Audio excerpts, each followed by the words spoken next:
Assalamualaikum warahmatullahi wabarakatuh. Salam sejahtera untuk kita semua. Perkenalkan nama saya Hendy sebagai moderator dalam presentasi kali ini dari mata kuliah riset operasional, di mana judul presentasi kami adalah metode simplex maksimasi. Dosen pengampu dari mata kuliah ini adalah Ibu Lucy, yang kami hormati Ibu Lucy dan yang kami banggakan teman-teman kami sekalian. Nah, di sini ada juga teman-teman saya yang lain yang turut membantu atau bekerja sama dalam menyelesaikan makalah presentasi ini, di mana yang pertama adalah Rindiani Aldianti, yang kedua Indah Handayani, yang ketiga ada Deta Yulisa, yang keempat ada Alvia Nur Sapitri, dan yang terakhir adalah Fadila Rahman. Baik, untuk pembahasan materi pertama akan saya serahkan kepada Fadila Rahman. Silakan Fadila. Di sini saya akan menjelaskan tentang metode simplex. Jadi, metode simplex itu adalah salah satu teknik penyelesaian dalam program linear yang digunakan sebagai teknik pengambilan keputusan dalam permasalahan yang berhubungan dengan pengalokasian sumber daya yang optimal. Selanjutnya di sini ada istilah metode simplex. Ada iterasi, yaitu tahapan perhitungan di mana nilai dalam tiap perhitungan itu tergantung dari nilai tabel sebelumnya. Yang kedua, variabel non-basis, yaitu variabel yang nilainya diatur menjadi 0 pada sembarang iterasi. Yang ketiga, ada variabel basis, yaitu variabel yang nilainya bukan 0 pada sembarang iterasi. Yang keempat, solusi atau nilai kanan, nilai sumber daya pembatas yang masih tersedia. Yang kelima, ada variabel slack, variabel yang ditambahkan ke model matematika kendala untuk mengkonversi ketidaksamaan kurang dari sama dengan menjadi sama dengan. Dan terakhir adalah variabel surplus, variabel yang dikurangkan dari model matematika untuk mengkonversikan ketidaksamaan menjadi persamaan sama dengan. Dan di slide ini juga ada lanjutan dari istilah metode simplex. Di sini ada variabel buatan, variabel yang ditambahkan ke dalam model matematika kendala dengan bentuk lebih dari sama dengan atau sama dengan untuk difungsikan sebagai variabel awal. Yang kedua ada basis pivot, salah satu baris yang dari antara variabel baris yang memuat variabel keluar.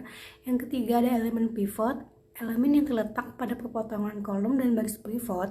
Yang keempat ada variabel masuk, yaitu variabel yang terpilih untuk menjadi variabel basis pada iterasi berikutnya.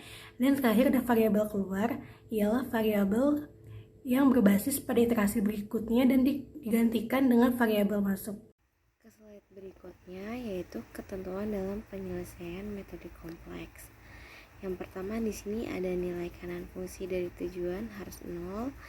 Yang kedua, nilai kanan fungsi kendala harus positif. Apabila hasilnya negatif, harus dicari sampai hasilnya positif. Yang ketiga, fungsi kendala dengan kurang sama dengan harus diubah ke bentuk sama dengan menambahkan variabel selain atau surplus. Yang keempat, fungsi kendala dengan lebih sama dengan diubah ke bentuk kurang sama dengan cara mengalihkan dengan -1 lalu diubah ke bentuk persamaan dengan ditambahkan variabel selain. Yang keempat, fungsi kendala dengan tanda sama dengan harus ditambah artificial variable m. Lanjut ke slide berikutnya. Di sini ada tahapan transformasi ke bentuk standar. Di sini ada fungsi pembatas. Yang pertama, suatu fungsi pembatas yang mempunyai tanda kurang diubah menjadi suatu bentuk persamaan atau bentuk standar dengan cara menambahkan suatu variabel baru yang dinamakan slack variable. Yang kedua, banyaknya variabel tergantung pada fungsi pembatas. Ada juga fungsi tujuan. Yang pertama, dengan adanya slack variable pada fungsi pembatas, maka fungsi tujuan juga harus disesuaikan dengan memasukkan unsur slack variable ini. Yang kedua, karena slack variable tidak mempunyai kontribusi apa-apa terhadap fungsi tujuan, maka konstanta untuk slack variable tersebut dituliskan 0. Lanjut untuk tahapan transformasi ke bentuk standar itu Setelah fungsi batasan diubah ke dalam bentuk persamaan atau bentuk standar, maka untuk menyelesaikan masalah program linear dengan metode simplex menggunakan suatu kerangka tabel yang disebut dengan tabel simplex. Yang kedua, tabel ini mengatur model ke dalam suatu bentuk yang memungkinkan untuk penerapan perhitungan matematis menjadi lebih mudah. Nah, teman-teman, di sini kita punya contoh soal, kita ambil dari PT KAO akan memproduksi tas kulit dan dompet kulit yang terbuat dari benang 5 kilo dan kulit 4 kilo untuk pembuatan dompet kulit, dan benang 4 kilo dan kulit 3 kilo untuk pembuatan tas kulitnya.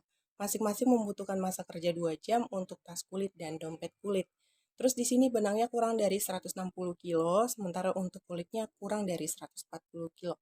Dan masa kerjanya kurang dari 60 jam ya. Terus di sini ada labanya untuk setiap dompet kulit dan tas kulit yang dihasilkan masing-masing 80.000 dan 60.000 rupiah. Yang jadi pertanyaannya berapakah yang harus diproduksi untuk mendapatkan laba maksimal?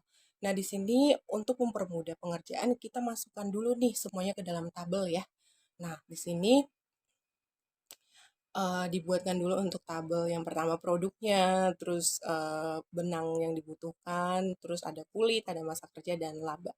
Nah, di sini untuk produknya sendiri itu ada tas kulit dan dompet kulitnya, terus benang yang dibutuhkan dari masing-masing produk tersebut ada untuk tas kulit 5 kilo untuk benang dan 4 kilo untuk kulit dan masa kerjanya 2 jam dan laba atau keuntungannya 80.000. Dan di sini untuk 80.000-nya dijadiin angka 8 saja karena apa? Untuk mempermudah pekerjaan. Terus untuk dompet kulit sendiri di sini membutuhkan 4 kilo benang dan 3 kilo kulit dan masa kerjanya 2 jam. Lalu di sini ada laba keuntungannya 60.000 dikecilkan menjadi 6. Di sini kita total ya untuk benangnya kurang dari 160, untuk kulitnya 140 dan masa kerjanya 60. Setelah kita masukkan ke dalam tabel, nah kita baru melakukan tahap fungsi tujuan. Kita tentukan dulu untuk fungsi tujuannya nih. Fungsi tujuan itu adalah Z. Fungsi tujuan itu kita lihat dari tadi keuntungannya ya. Keuntungannya ada 80.000 dan 60.000. Nah, sementara untuk 80.000 itu kita masukkan ke dalam X1. X1 itu adalah dompet kulit, sementara 60.000 itu keuntungan dari si tas kulit, berarti X2. Jadi 8X1 ditambah 6X2. Nah, di sini untuk 8X1 tambah 6X2 itu dalam satuan 10.000 ya. Terus ada fungsi kendalanya. Di sini fungsi kendalanya kita lihat dari bahan-bahan tadi yang dibutuhkan apa aja. Di sini ada benang, ada kulit, ada masa kerjanya juga. Terus di sini ada benang 5X1 ditambah 4X2 lebih kecil sama dengan 160. Kenapa lebih kecil sama dengan 160? Karena untuk benang yang dibutuhkan kan kurang dari 160, berarti lebih kecil sama dengan 160. Sementara untuk kulit 4X1 ditambah 3X2 lebih kecil sama dengan 140. Untuk sumbernya sama dari soal tadi ya teman-teman. Untuk masa kerjanya 2X1 ditambah 2X2. Dari mana nih 2X1 ditambah 2X2? Nah, ini untuk masa kerjanya kan masing-masing untuk tas kulit dan dompet kulitnya itu 2 jam ya. Jadi 2X1 ditambah 2X2 lebih kecil dari 60.000, maaf. Di sini ada batasan non negatif. Kenapa kita harus cari batasan non negatifnya? Karena untuk ketentuan dalam metode simplex maksimasi itu untuk hasilnya itu tidak boleh ada yang dalam berbentuk negatif. Jadi untuk batasan non negatifnya ini X1, X2, S1, S2, S3-nya lebih besar sama dengan. Kemudian yaitu mengubah fungsi tujuan dengan fungsi kendala, di mana fungsi tujuan sendiri ada Z sama dengan 8X1 ditambah 6X2, kita maksimasikan menjadi minus 8X1 minus 6X2 sama dengan 0. Kemudian ada fungsi kendala, di mana benang sama dengan 5X1 ditambah 4X2 kurang dari sama dengan 160 menjadi 5X1 ditambah 4X2 tambah S1 kurang dari sama dengan 160. Kemudian ada kulit, yaitu 4X1 ditambah 3X2 kurang dari sama dengan 140. kita merubah menjadi 4x1 ditambah 3x2 tambah S2 kurang dari sama dengan 140. Kemudian ada masa kerja yaitu 2x1 ditambah 2x2 kurang dari sama dengan 60. Kita rubah menjadi 2x1 ditambah 2x2 tambah S3 kurang dari sama dengan 60. Selanjutnya adalah menyusun persamaan ke dalam tabel, di mana di situ ada NB, X1, X2, S1, S2, S3, kemudian ada nilai kanan dan ada indeks, di mana Z kita isi adalah minus 8, kemudian ada minus 6, kemudian ada 0, 0, 0, 0. Selanjutnya di kolom S1 yaitu ada 5, 4, 1, 0, 0, 160.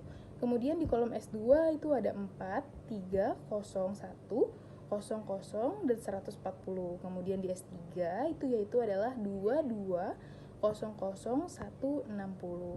Selanjutnya adalah menentukan kolom kunci. Kolom kunci adalah kolom yang mempunyai nilai baris Z yang bernilai angka negatif terbesar, yaitu adalah S1, di mana yaitu minus 8, 5, 4, 2, dan itu akan menjadi kolom kunci. Selanjutnya adalah menentukan nilai baris kunci baru. Caranya adalah nilai kanan dibagi kolom kunci, yaitu 0 dibagi minus 8 hasilnya 0, kemudian ada 160 dibagi 5 hasilnya 32, kemudian ada 140 dibagi 4 hasilnya 35, kemudian 60 dibagi 2 hasilnya adalah 30. Selanjutnya adalah menentukan nilai baris kunci baru, di mana baris kunci baru sama dengan baris kunci dibagi angka kunci, yaitu 2 dibagi 2 hasil 1, kemudian ada 2 dibagi 2 hasil 1, 0 dibagi 2 hasilnya 0, 0 dibagi 2 hasilnya 0 juga, 1 dibagi 2 hasilnya setengah, dan 60 dibagi 2 hasilnya 30. 6. Mengubah nilai-nilai selain baris kunci. Dimana tadi kita sudah menemukan nilai baris kunci baru.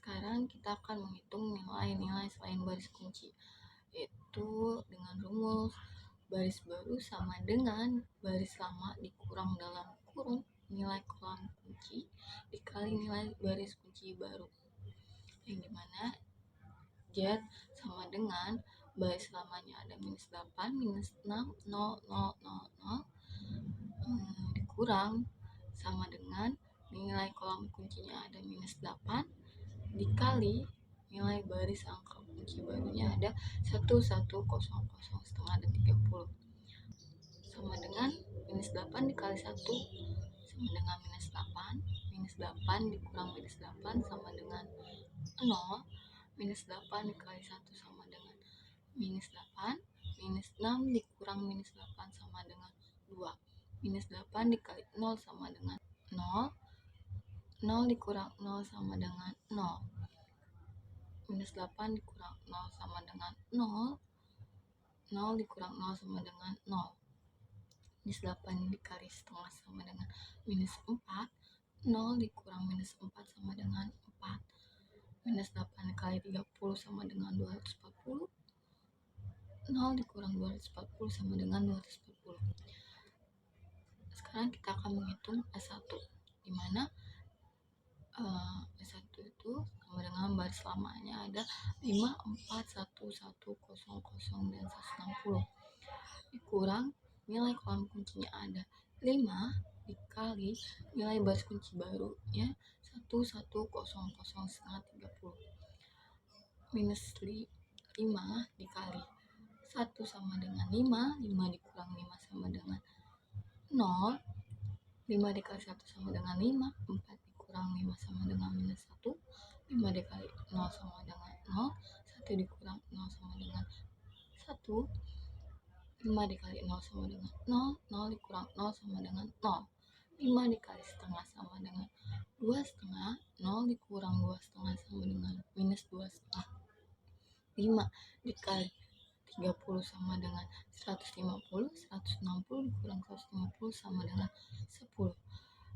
Sekarang kita akan menghitung S2, di mana nilai S2 baris lamanya ada 4, 3, 0, 1, 0, 140 kurang dalam kurung nilai kolom kuncinya ada 4 dikali nilai baris kunci barunya ada 1100 setengah 30, dimana kita sama dengan 4 dikali 1 sama dengan 4, 4 dikurang 4, 0, 4 dikali 1, 4, 3 dikurang 4 sama dengan minus 1, 4 dikali 0 sama dengan 0, 0 dikurang 0 sama dengan 0, 4 dikali setengah sama dengan 2, 0 dikurang setengah sama dengan minus 2, 4 dikali 30 sama dengan 120, 140 dikurang 120 sama dengan 20.